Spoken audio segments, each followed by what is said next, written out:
Hello, everyone. Welcome to Natty News, the nattiest news show in the world. My name is Anwar and Natty, and I'm joined with my co-host Pat Mindful Woo. Pat, how are you doing today? I'm doing great. I'm really happy to be back on the mic after a 2 week hiatus. We actually meant to record last week, but my mic basically imploded on itself and we couldn't get it done. Man, dude, I know it was tough. Like we went through so many Natty News technical difficulties, and you were finishing up finals as well. It's been a busy time for you. So to all the listeners, really apologize for this. Take this as our little winter break, but we're gonna be back at it, and we have a lot of plans for some good Natty News episodes. And today's one I'm very, very excited about, but don't want to spoil it too much. But first, Pat, let's go to my favorite part of the show. Patch Physio fun fact. What fun fact have you learned in your time in physio? It's once again some anatomy knowledge again. So one of the most interesting things we did anatomy was we went deep into the forearm. Now, prior to physio school, I'm not gonna lie, I didn't know that much about the forearm. Like I knew there were like a bunch of muscles here. I know they're important. I know they move the fingers and the wrist, but like at the end of the day, it didn't affect my training. I didn't think of forearm training as an important thing. I didn't really take my grip training seriously. It's always like an accessory. It's always something you do at the end. But um, one thing we really dialed down in physio school is that when you look at your forearm, and where you would probably assume that the biggest, strongest muscle that does this and grips is this big lump that you see here, right? Yeah. You would assume that's the big lump, and that's your flexor carpi ulnaris, whatever fancy name, but that's actually not the prime mover or the strongest muscle that performs wrist flexion and finger flexion. And finger flexion is more important than just playing the piano. It's super important because when you grip something, that's finger flexion, right? So that muscle is actually the deepest muscle. You can't see that. So but you can actually try with me here. If you go to your pinky, go underneath, so the bone on the pinky side of your arm, that's called your ulna. Now, if you just stab right past the bone, you stab deep inside there. All right. Now you move your fingers. You should feel some movement there. I do. I do feel that. Okay. Now, if you really contract and make a fist, it's gonna freaking light up.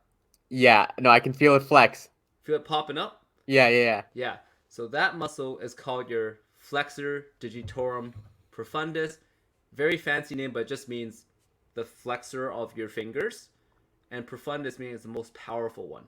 It's a thick ass tendinous muscle. It is not insignificant. Like on like some of the cadavers you saw, it's like at least this thick, and some of them can be that thick.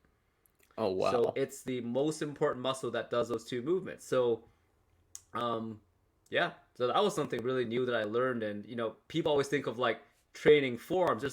There's 8 muscles here that work, and and the most powerful muscle is one that you can't even see. But definitely check it out. Google the muscle if you haven't seen it. But like now that I've seen that, I've been doing some forearm curls more often, and just doing like grip work, and different types of grips will work different parts of your fingers. So pinch grips and like regular dumbbell grips. But yeah, I'm like, for me, I was so interested after seeing all the complexities of the forearm that I'll finally work on my terrible grip strength. Dude, that is so cool, and that's actually very interesting too. Because when if anyone trains the forearms, the most common exercises people do are like wrist curls. And so what you're saying is the wrist curl, it's going to be working out on like the front part of the forearm, like the one that we see that big glob of muscle.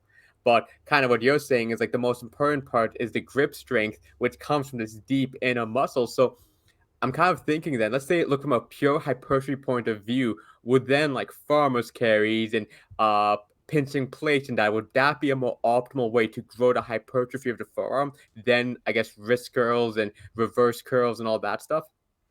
Yeah, the well, the that muscle that we just talked about, the flexor digitorum, that does do this motion too. But however, if we can only pick one thing, I think the carry is the best bang for your buck because it does both of the main functions. It isometrically makes you flex your wrist, and it does the fingers, so it works all of the muscles in your forearm. Whereas when you just do this, you're only kind of activating some of the muscles, but not to the greatest degree, if that makes sense. All right. No, that's really cool, man. Dang.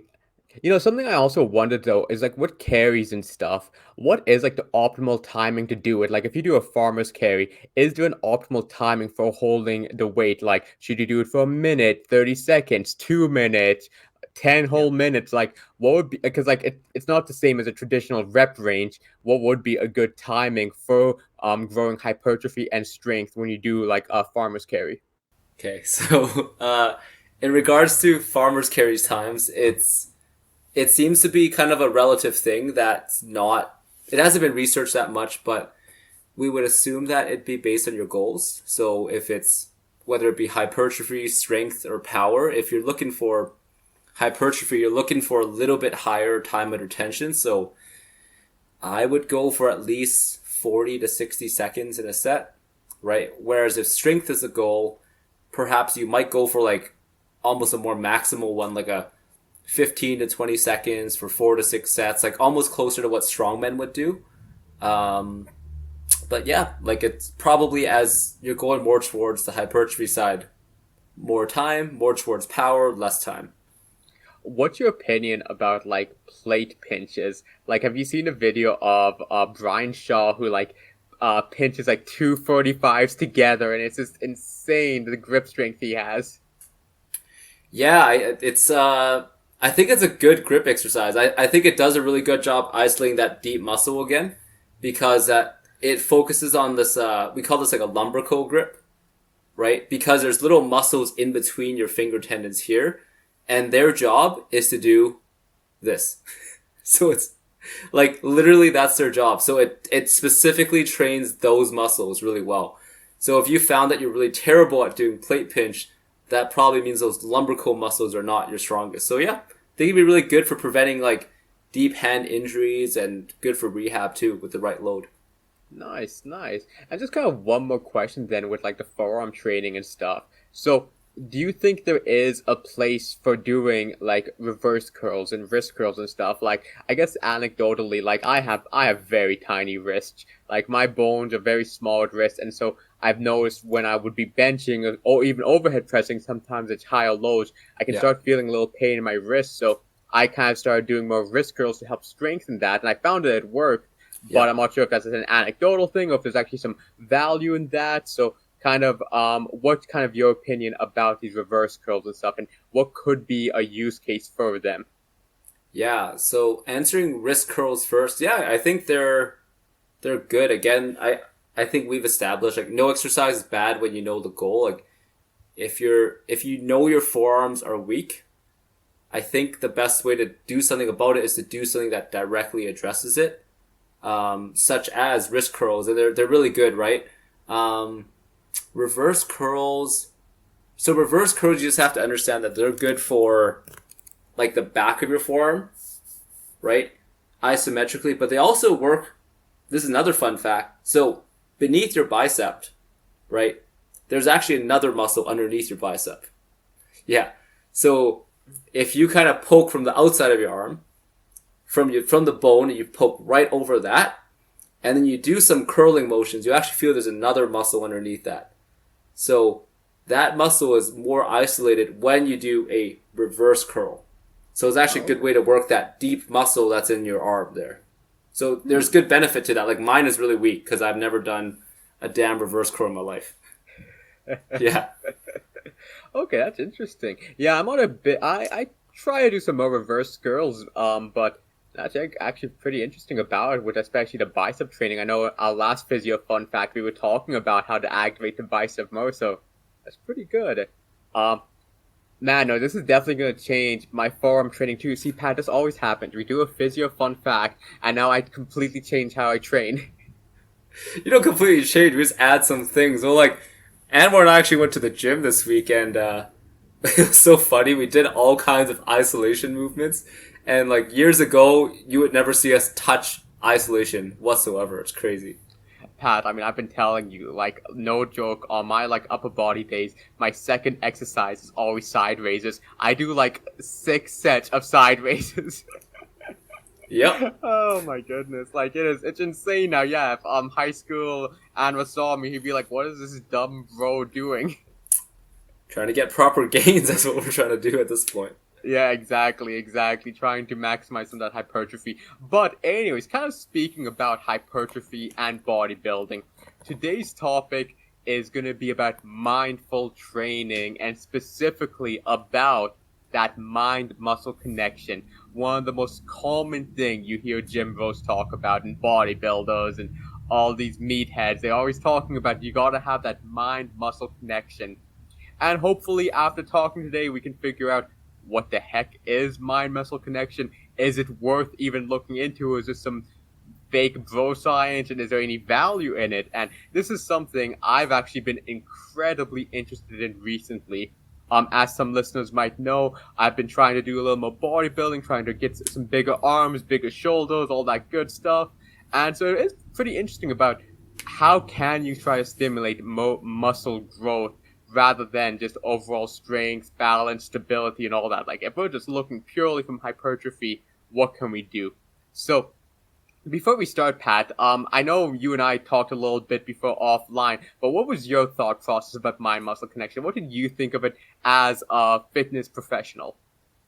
In the last couple of years, I've really changed my mind on it. I used to be I still am like a proponent for compound exercises, and given not a lot of time, I think they're really important. But man, I think I just think back to my thought process. I'm doing most things is you should pick the most direct path to your goal. And like if your thought process is bigger biceps, or if you've had a bicep tear and you're recovering your bicep, then you need to pick a movement and be mindful of it. Like, you need to think about it. And because we could even if we just do an arm curl, right? You can just do it and you don't feel your bicep flex, but if you've ever flexed your arm, you can do way more work. So I think it's kind of stupid that I used to think mind-muscle connection wasn't a thing, because for every time we flex in the mirror and flexed our biceps, that already proves that mind-muscle connection is effective, and that you can definitely affect how much contraction you get in anything if you're actually thinking about what you're doing. Man, Pat, I was in the exact same boat as you. For the longest time, I thought this is some BS bro science. Like, there's no, like, mind-muscle connection doesn't matter. What matters is that you're lifting with good form, you're moving the weight, you're progressively overloading. That's all you need. You don't need to do any of this. This is just some hoo-ha. And recently, though, like, kind of similar to you, I've gone completely 180. I'm actually now a very big believer of it. And I was actually looking at some studies. Are you familiar with Mass? It's like a little bit of a fitness research magazine thing done by Greg Nuckless. Yeah, I know Mass. Yeah, I recently got a subscription for it. Fantastic for those who haven't, or those who want to learn. They do a great job of summarizing pretty complicated articles in like layman terms. Like, I don't have any physiology background. I don't know a lot of these big fancy terms you throw around, Pat. And even for myself, it understands it. And they had a great one about the mind-muscle connection and the history of it in literature. And so for the longest time, a lot of academics kind of agree that mind-muscle connection, this is some bro science, this is just some fake stuff. The most important thing you need to do is focus on your movement patterns. Where when you do a squat, bench, deadlift, whatever movement you're doing, you really want to focus on that movement, keeping your chest up, shoulders back, making sure that everything's tight and you're moving well in 3D space was like the key. And they did a lot of research, and it's found that when you do have that mentality about focusing on movement, you have more stability, you have more, you're able to create more first production, and there's a lot of gains coming from there, and especially from a strength perspective. But recently, studies shown that individuals who focus more on just that pump, like that mind-muscle connection, feeling the squeeze of that muscle. Specifically, the studies were done with bicep curls and leg extensions. Yeah. They found people who were focusing on that pump, that squeeze when you're doing a bicep curl, got 50% more gains than those who are just focusing on doing the movement. And the strength gains were the same, so both of them gained the same strength, but with relative muscle mass, a 50% increase in muscle mass was intense. Interestingly enough, though, they found with leg extensions, there was no difference in quad development in both groups. And it kind of opens up an argument about, it's a little harder to understand quad flexion compared to a bicep flexion. Like, you can go to anyone and be like, flex your biceps, and they can do it. Yeah. But then, like, maybe flexing your quads can be a little trickier. Same thing with, like, hamstrings and calves and other lower body movements. So that's an interesting idea on itself. But it seems pretty well confirmed that doing those squeezes, doing that focus on what muscle you're using, really can lead to greater hypertrophy. That's part of that is news to me. Like, I unfortunately do so much studying that I don't read any articles in my own time, but that's really cool. And one thing I would think about there is, bodybuilders, all bodybuilders are elite at voluntarily contracting their muscles, right? We can agree on that. Like, for example, I'm really bad at doing like leg poses. Every time I've tried, it's actually a disaster to try to contract your quad and your hamstring at the same time. It's hard. And where I know you have the worst lat spread on the entire planet, right? and I think it's cool. It's like, it raises the question, can these people that have really good ability to maximally contract their muscles on their own, just without external load, can they make more gains like that? Is that an avenue for people to make more progress? It's very interesting to think about. Well, dude, I don't know if you remember this, but in an old Kai Green training video, and for those who aren't aware, Kai Green is probably one of the greatest bodybuilders who never won a Mr. Olympia. Actually, I would say the greatest who never won Mr. Olympia. Yeah. And phenomenal physique, all that good stuff. You know what was his main chest exercise? It wasn't bench press, it wasn't any crossover, it wasn't any fly. What was his main chest exercise? I don't know. Wait, not crossovers? Not crossovers. Not flies. Not flies, not bench pressing. His main chest exercise was a dumbbell pullover. Oh, okay. Yeah, I can see that. And for most people, when they see a dumbbell pullover, it's a lat exercise. But Kai Green was making an emphasis about when he does it, he is just contracting his pecs to move his arms forward. Like, it is all pecs, all chest when he's doing that. And for me and you, we try to do that. We're not going to move any weight. Yeah. But because he just has such a deeper understanding of using his muscles, it's very effective for him. And so I think that's kind of one of the best examples of showing like an elite bodybuilder having such a deep and thorough understanding of the mind-muscle connection to be able to do that. Yeah, and that's really cool because it's a skill that regular people don't have. Even people like me and you, we can lift for 20, 30 years. We don't have that skill, and like they have the power to put the emphasis where they want it when they want it to. That's really cool. Yeah, and so it really made me start thinking more about my training and thinking about how do you use this mind-muscle connection, because I think we can both agree, though, when you're doing a squat, you're not going to be thinking about, like, okay, is my left quad activating now, right? Is my glute hamstring? Like, there's so much going on there. You can't really think of all that. And it really is important to focus on the overall, like, your positioning through 3D space when you're doing, like, a compound lift. But when you're doing any isolation work, I think, man, the mind-muscle connection for isolation work is game-changing. Yeah, that's it's interesting. And, you know, as a coach and as someone who's going to be prescribing exercise as a physio one day, one of the things that happens with injury is that people, like if someone hurt their bicep, for example, it will be their inclination to not use their bicep. But we're trying to rehab the bicep. So what a regular physio would do would be to give them some bicep exercise. And it'd be really interesting to think about.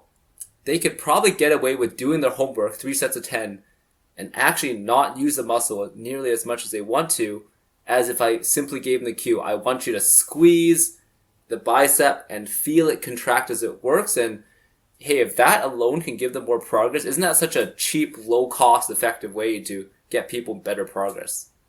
Dude, completely. And that's actually another thing I was thinking about is the importance of practicing flexing. Like Yeah. as much as you might be seen as like your typical gym douche, actually think there's a huge value in learning how to pose. I mean, when you and I were working out, I was asking you for tips about doing a side tricep, just because like I kind of see so much value in learning posing now, just to gain that mind muscle connection. Yeah. Like, I mean, you're right, man. My lat spread is probably one of the worst poses I can possibly do, but I'm gonna keep working on it, because I do truly believe getting that down will help me better activate those muscles that I'm just not feeling right now. Yep, absolutely. Well, Anwar, what would you say is your strongest muscle group? See, here's a funny thing. I think my back is my strongest muscle group. Like my lats and my back, I think are very strong. And it's funny that I then struggle with doing a lat spread, even though I do think my back is very, very strong. You probably have more gains to make once you learn to really, really contract them. Yeah, like it is kind of funny that way. Where it's funny because I feel like, um, one of the things I found is that I used to get so many bicep injuries in the past, Yeah. and I used to always train my curls, and I used to all do that, but I never made any gains until recently, where now I'm very much focused on that contraction. Like it made me think about, I forget who said this, one of these famous bodybuilders, maybe Ronnie Coleman, where when you go to the gym, you have to determine, are you a weightlifter or are you a bodybuilder? Like, are you going there just to move weight? Or are you Yeah. going there to build something? And now that's something I really think about a lot. Definitely, and as someone who is a weightlifter, when I do my accessories, it's something I think about too. Like I used to just, and not to say it doesn't work, but a lot of like my other weightlifting friends, when they do accessories, they just blow through them quick. They go as heavy as possible, and there's an argument for that. But for me, like when I do a hamstring curls, I'm so weak. Like I do them slowly. I focus on contracting the full muscle, almost like trying to make it cramp, and I found it to be really effective. And even carrying over to my lifts, because when I like if I'm trying to brace and load my hamstrings, I can feel them better now because I have a better awareness of it. Yeah, dude. And that's a big thing, is about lifting with too much weight as well. Like, I think for someone who is trying to do more hypertrophy, one of the key things I found to help with that connection is dropping the weight. Like, Yeah. especially, I don't know about you, Pat, but do you ever feel your chest in bench? Yes. See, for a long time, I never really felt much bench like chest. Like I wouldn't actually even get that sir in my chest before, until recently. Like I dropped all the way back down to 135. Yeah. Like if you recall, when me and you trained before, like I was able to do 2 plates for 10 plus, Yeah. and so I went back 135 and just focused so much on like flexing my chest, just really trying to get that. And like now Yeah. I start feeling it. Now I get like a pump and everything, and like for years and years of lifting, I never felt that, and it's kind of mind blowing. It kind of makes me look at things so differently now. Yeah, and I think it's also it's fun too. You know, from I think a lot of our listeners are people who weightlift, lift heavy, like to power lift casually or competitively, and it's such a fun new way to think about it. Where instead of just let's move more weight today, it's let's how much better can we get our contraction today? Like how much more mindful can we get? Can we actually get it to hurt less in my shoulders and feel more in my chest? And that's like a victory in itself, right? So it's a new way to keep things fresh after a lot of years. And dude, it's also another thing too about mindfulness when working out. I think a big thing is people can get very robotic, including myself, where I go in there, I have a set amount of sets and reps to hit with certain weights, and I'm not really thinking about why I'm doing this work. Yes. Oh yeah, I say this every day at like work to people, and I don't follow it half the time, but it's like your 3 sets of 5 at whatever 70 pounds can look like there's so much spectrum and how much progress you could make from those that 3 sets at the same weight. Like it can be night and day, and that's usually what matters even more than the sets and reps, how you do it. Man, dude, I know it's huge, and also like rep quality as well. Like really focusing for those reps, and making sure you're activating what needs to be done. Um, if you're familiar with Alpha Destiny, who is this YouTuber, great content and all that, he recently was able to do a 4 or 5 pull-ups. So he weighs about 170, 180, and he threw on an extra 130 pounds, so 400-pound pull up, which is insane. Like that's an insane feat and a great thing. And he was talking about the journey to get there. And like one thing he was talking about was like when you train, every rep should be the same. It should be a full dead hang. You should have your chin way over the bar. Like you shouldn't just be half-assing 10 reps on the pull-up bar. Like every single one you should think about and really focus on getting the full contraction, full range of motion and everything. And I fully believe that for both strength and hypertrophy is being thoughtful of every single rep. Yeah. The more you're thoughtful about it, I think it's most things in life, right? Like if you put some effort in and you concentrate, you're going to get better results. And I think it's especially true for those smaller muscle groups. Like, we talked a lot in the last couple episodes about side raises, my new favorite lift. I can't wait to set the new side raise world record. I'll be doing the 50s in no time. And Pat, how many years have we done side raises? How many years have we just picked up the 15 pound, just banged out some reps, and like literally have made no gains at all? Like at least 10 years, and I can literally say I might have made negative gains at this point. I still cannot do the 25s. Like I think about it, we might have done 1,000 sets of side raises, and I don't think I've gained any of my side delt hypertrophy or very minimal amount. But now, like, I try to focus so much on that, like, feeling it in those side delts. And I've noticed, I've noticed strength gains. I haven't measured, but I feel like they've gone bigger, too. So it's like, it really is a game changer with that thoughtfulness. Well, like, I kind of feel like if I shut down my mind and I do some deadlifts, I'm going to make some gains. But with these small accessory movements, you do gotta focus on it. You can't just, like, half-ass it as much as I used to. Absolutely. And so you looked into research and it shows like it works pretty well. Do you know a lot about why the mind-muscle connection, like what it changes physiologically? You know, I don't, but I'm gonna give a guess. It's because when you move a weight, like our bodies aren't so like stiff where each muscle only does one thing. So it's kind of like, I imagine when I used to do a lot of those like side raises, you know, I have pretty big traps. I have pretty strong traps. So I feel like what ended up happening is my traps took most of that load, where I kind of shrug up a bit and I get more of a trap exercise. Then I do get the side delts. But then when I kind of just like very much focus, like I am only using this little side delt, then you kind of start feeling it there. That would be my guess of what's happening. You got it. This is why you're an engineer. Well, it is like, yeah, because there's more than one way. Like with the side raise is a very easy example of compensation because you can do. A lot of people, like if you watch my shoulder, is this one. It's this hiking shoulder with the recruiting the big trap into play. Like that is like probably I feel like 60% of people who do side raises literally do it that way. Right? Or there's other muscles. Like there's a muscle that like it elevates your scapula, right? So again, there's a lot of different ways. Or people use momentum. You see, you know, the weird dance move version of the side raise. But then when you really go slow, you try to think about pulling your elbow upwards and being mindful of that. And then you realize the 30 pounds you might have been pumping, you might be able to do only 15. And it's about concentrating to find the way that you want to move rather than just letting your body pick the most efficient way to move, which is in our context today, we'll call that's the weightlifting part of it. Whereas with the bodybuilding or the muscle building, you have to pick how you want to move that weight.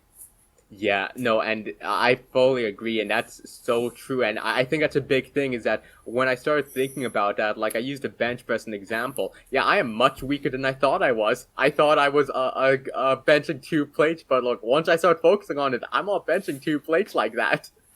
But I mean, you were trying to move weight before. That's okay too. But now, if your goal is to build your chest and you're always frustrated, then you might have to take some weight off the bar and change the way you go about it. Yeah, it really is like a goal thing. And so now one of the big things I wonder is, so thankfully you and I, we have a pretty good base. We've worked out for many years. We were able to kind of without thinking about it, develop some mind muscle connections. Like, when I talk about like, working like maybe your rear delts or traps, we can probably feel it and know how to like activate that. But those muscles might be a little harder for someone who's starting out working out to kind of feel and identify. And like side delts too, like it's very hard to maybe feel these muscles working. So from your point of view, if someone's kind of beginning off and doesn't have that, how could they maybe establish a mind muscle connection? How can they start working on gaining that? Like someone listening to this and they're like, yeah, this sounds great, but how do I feel that?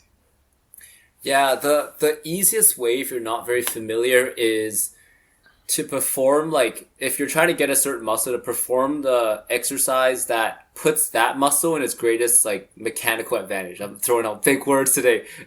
But like an exercise where it biases that muscle, right? So if we said, for example, we talked about bicep curls the other week, right? So if you do a curl with your thumb up like a beer can, that can work your bicep. That is a function of biceps, but it's not at the most advantage. So, but whereas if you do the supination style, right, that we talked about all the time, that already biases the biceps so much that there's probably little else that can be the prime mover in that movement. So that's probably the easiest way to start. And there's something like that for every muscle. You just have to find the right exercise, and that's probably the easiest way. And then, from there, you can practice posing. And again, if you know what the muscle does, and that's how you're gonna do it. Like if you know bicep does supination and flexion, then you can practice that, and the muscle will flex quite well. So that's kind of my tip. I think that's a great tip. Yeah, can you maybe give some examples of maybe other ones? So we talked about the supination for biceps. Sure. Let's talk actually about some leg exercises, because again, Yeah. with the research I talked about, it's very difficult for people to feel the differences, like kind of focus on quad development when they do a leg extension. So what are maybe some things to help with that? I know you're a big proponent for hamstring curls, and I think that'd probably be a good one for someone to really feel the hamstrings is doing that. Yeah. For the legs, I mean, leg extension is probably a good way to start in terms of feeling of that. Or like an eccentric exercise will start to, like if you have never felt it before, like have we talked about reverse Nordic curls? I believe so, but go over it again for some who might have not listened to previous ones. So it's pretty hard to, so I'll try to explain it from just verbally. Like if you were kneeling, tall kneeling, kind of like, yeah, just tall kneeling, and you're squeezing your butt, and then so think of everything from your head to your knee as one straight line, and none of that will bend. You will then bend that. You will basically bend backwards like the Matrix, like Keanu Reeves, right? And then as you do that, because your quad is trying to keep you from falling on your head against gravity, your quad is completely stretching and contracting. So you'll feel your quad light up like never before. If you do that movement, there is basically nothing else that can save you except your quads and a little bit of your core. So that's a good example for quads. And then for hamstrings, yeah, like a seated or a laying prone hamstring curl is probably the best way. Like we've talked about like how RDLs are very popular, but like for example, I for one of my exams, we did like a regular manual muscle test with a hamstring where I just laid on my back and then just have like someone put one arm and resist hamstring. Okay, and my classmate is admittedly not a weightlifter, does not move a lot of weight. Okay, and let me tell you, I did not get my knee to 90 degrees. She beat me with just literally like this much force, right? And I can RDL probably somewhere close to 400 pounds. I could not resist like a single arm against me. So, it really proves specificity of my hamstring strong in one position, but it was not strong in this position of flexing the knee. So, yeah, if you put the exercise that isolates that muscle, you will feel it, like guaranteed. There's nothing else that can do it. Man, that's great. Yeah, no, I actually feel RDLs, funny enough, I feel them more in my glute than I do in my hamstrings a lot of times. That's sensible. Yeah, sensible. Mm-hmm. I mean, still love them. RDL is such a great lift. Actually, Pat, I was thinking, and this might be an unpopular opinion I have, I think face pulls are a little overrated now. Because I was thinking about it when I do a face pull, and maybe I'm not doing it right. Maybe you and I we need to check it out a little more. I don't feel as much of that like rear delt activation as I do with like a reverse pec deck now, or even like reverse flies. I kind of feel like face pulls. I'm not feeling as much as that like goodness in the back compared to other exercises. I'm kind of losing favor in them a bit. Let's talk about face pulls a little bit. So the thing with the face pull is because it's a it's not a compound movement per se, but it requires multiple movements.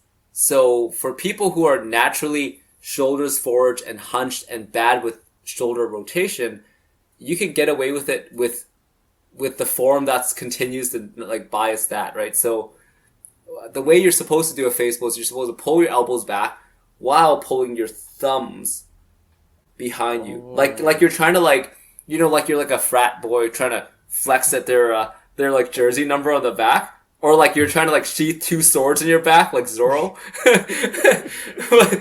If you do that motion, then your rotator cuffs turn on. But like Anwar, I know you have forward shoulders and they're tight. Yeah. You're gonna have a hard time doing both those things at the same time. So that's why like it can be overrated. Like it's not as simple as just do face pulls and you'll fix your shoulders. There's a lot of context, and perhaps reverse fly. What the hell else are you gonna do rather than pull your shoulders back? So that's a simple and direct way to target that problem if that's what you have. Dude, see, that is so interesting, and I probably shouldn't have used overrated, because no exercise truly is overrated. There's always a use for it, but for me, yeah, I wasn't feeling the benefits always proposed for it. Like, it's always like, you have a messed up shoulder, just do a bunch of face pulls, and like, as, we were training and I was talking about how my shoulder was bothering me a bit, I was doing a bunch of face pulls and nothing, Yeah. and then I started thinking about, like, what am I even feeling when I do a face pull? Like, what am I activating? Like, I get a little pump in my traps. I get maybe a little bit of, like, a little shoulder stuff, but not much. And it's like, what am I doing here? And so I think, though, that is a lesson, though, about, like, when you exercise something, you gotta think, why are you doing this movement? Like, are you just moving weight, which is valid? I mean, getting stronger in certain positions is totally valid. But are you trying to grow something? And if so, are you feeling it? Are you feeling that result? Yeah, and I think once you think about that, that debunks a lot of the BS in the industry. Like, when you see the next Joel Seedman meme, you're like, what does this actually do, and why is this better than what you're already doing, right? Or why is this not better? Oh, dude, I am this close to doing a Joel Seedman workout block. I'm just gonna be doing all that stuff. The only problem is I just couldn't take all that equipment. He just uses too much stuff. I don't want to burden my fellow gym goers. Yeah, man. I'm gonna turn on light. Give me 5 seconds. Oh, no worries. While Pat is kind of turning on the light and getting that all set up, I think one of the big summaries for this, and one of the big things to take away, is really knowing the importance of why you're training. As the great Ronnie Coleman says, everyone wants to be a bodybuilder, but no one wants to lift these heavy-ass weights. But he should have really been saying, no one wants to think about lifting these weights. Or you know what? Nowadays, everyone wants to be a weightlifter, but no one wants to think about being a bodybuilder. I know we're near the end, and this doesn't have anything to do with mind-muscle connection, but I wanted to ask you, Pat, and I forgot to ask you this at the beginning. How do you feel about the new Olympic Committee might be removing weightlifting? Oh man, yeah, that's a touchy subject. It's like it's hard to kind of go against that decision because there's so much drug use in the sport, and the problem with the weightlifting, the IWF, is that they're not even like trying to pretend that there's change happening. Mm-hmm. So recently some 17-year-old Bulgarian won at Worlds, and let's just say this Bulgarian he's 17, but he's looking like he's going on 30. I think I've seen him. I think I saw it on IG. Yeah, and like that stuff, that type of stuff is like it doesn't take a genius or a sports scientist to know. This is a teenager that was given steroids from probably maybe prepubescent, right? So like you see stuff like that. And he's a world champion now, so it's so obvious. Like you look at that, and it's a blatant drug issue. You know, there's not even like attempts to stop it, and they're celebrating it. And you know, I think I had a conversation with some friends. Like me and my friends are kind of the part of the problem because we love seeing Lasha snatch 225. We love seeing world records broken, but we know these people are on some serious gear. So I think the community and the weightlifting board is part of the problem. And if nothing changes, then I don't really see another way out. Yeah, man, no, it's a tough situation, and it is pretty surprising though, just because like weightlifting has been such a staple in the Olympics, but you're right, the steroids and the drug abuse, it does bring up a lot of questions, and it also is the same thing with the audience, like same thing with powerlifting as well, where people want to see world records be broken, and at some points, like the only way you can do that is you gotta take some stuff. Yeah, but I'll tell you my take on it, like how I would like it though, ideally, and with most sports is. Now, I don't know how you feel about this, Anwar, but for me, my favorite part about sports is, like, the competitiveness. Like, you know, like, for example, if I saw a couple less windmill dunks in the NBA, it would not be the end of the world. What I like to see are actually, like, I'd go for a competitive, good game that's, like, separated by a couple points over, like, a 50-point blowout win any day, right? And even when I'm watching, like Canadian weightlifting nationals, which they don't lift nearly the same amount. But if it's competitive and it's down to the last three lifters and they're all within 2 to 3 kilograms and it's a real fight and you really don't know who's going to win, it's suspenseful, I think it's entertaining. Like, same thing with like, you know, like any type of sport, right?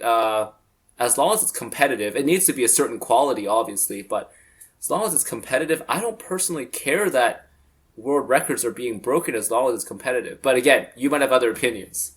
Well, no, I completely agree with you, Pat. I mean, I've gone to a few of your weightlifting shows, and to me, everyone who goes there is amazing. Like, I can't do any of that, so I'm always shocked seeing any lift, whether it be 100 kilo clean and jerk or 150 kilo clean and jerk. It's all like insanely impressive to me. And I agree with you. Like, the most exciting part is when like it's someone who just needs to gain that like 10 kilo clean and jerk, and there's someone super close to them, and they're going back and forth, and they're just going at it. Like, that's the fun part of it. So I agree with you. I think the weights don't matter as much, but at the same time, people love to say world record. People love to see numbers go up, even though it doesn't make much sense. But yeah, we'll see what happens with it. It's a tough situation. And also, I hate to say it, but I think, though, a natural league wouldn't be very popular. Like, if you have a natural and a non-natural league, like, it's a shame. Like, examples with, like, natural bodybuilding. There are unbelievable athletes who have built amazing physiques, who have worked insanely hard to get there. But Exactly. yeah, no one really seems to value them. Like, it's like, oh, why do I care about you when, like, Chris Bumstead exists? And I mean, Chris is a phenomenal athlete, but yeah. It's a cultural problem, right? Like, the fans can't pretend they're not a bit of the part of the problem when their favorite weightlifters, bodybuilders, whatever they always want the biggest, strongest ones, which are obviously on a shit ton of drugs, and you keep, you know, if they're the ones you keep reposting on Instagram or the ones that you're always idolizing, then yeah, like, that's the problem. You love a sport where your favorites are all on drugs, so I don't know what to say.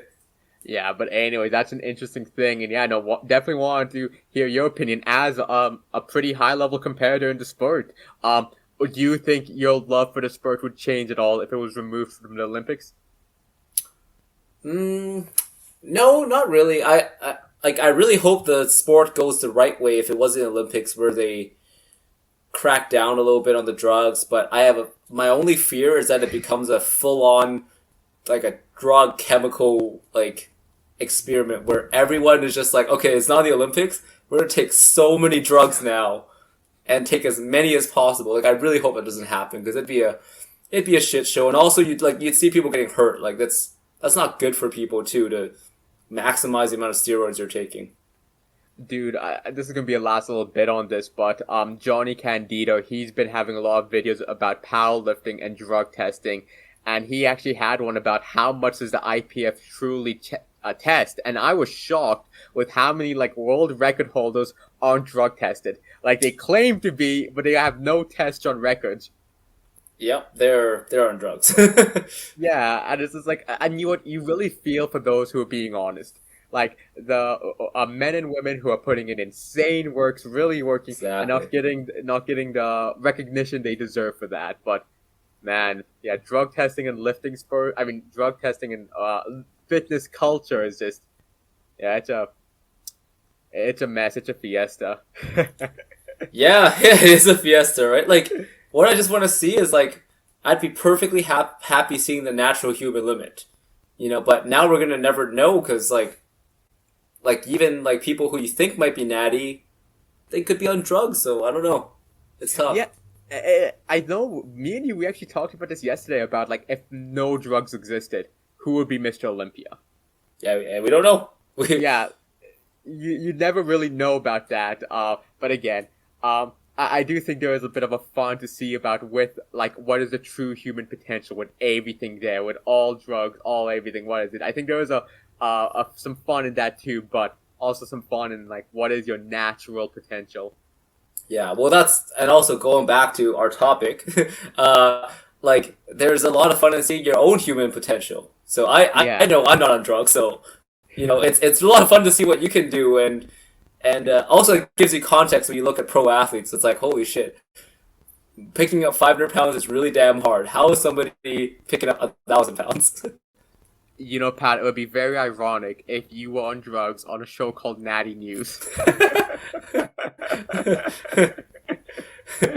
Oh, just if I start like blowing up the screen, if I start filling out the whole screen, then you guys know what's happened. Anyways, I think that's a good closing point. We got some good stuff in there. We had a little fun chit chat about drugs and weightlifting. But anyways, thank you so much for listening.